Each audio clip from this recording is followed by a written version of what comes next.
या पण डॉक्टरकडे जाऊन काहीच फरक नाही पडला. आता काय करावं? काय झालं ताई? माझ्या मुलीला खूप डॉक्टरांकडे नेलं, फरकच पडत नाहीये. माझ्या ओळखीचे एक चांगले बाबा आहेत, त्यांच्याकडे दाखवा. हा शेवटचा प्रयत्न.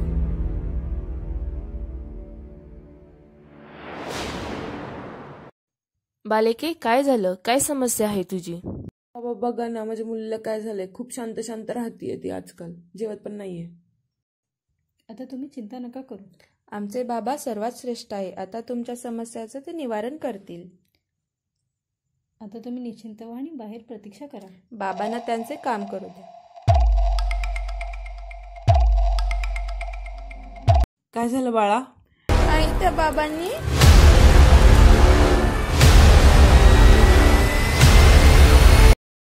मॅडम वाचवा, माझ्या मुलीवर अत्याचार झालाय.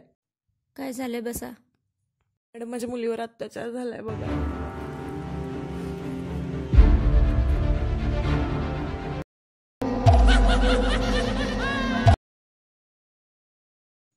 थांबा थांबा, त्या पोलिसाचा कॉल येतोय. हॅलो, आपल्याला इथे थांबणे योग्य नाही. आपल्यावरती संशय आलाय. थांबा, मी गाडी काढते.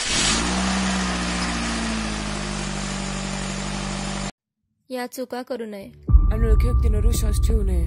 अंधश्रद्धेला बळी पडू नये. अनोळखी व्यक्तींसोबत मुलांना सोडू नये. अत्याचारावर आवाज उठवा. यांसारख्या ढोंगी बाबांपासून सावध राहा, सतर्क राहा.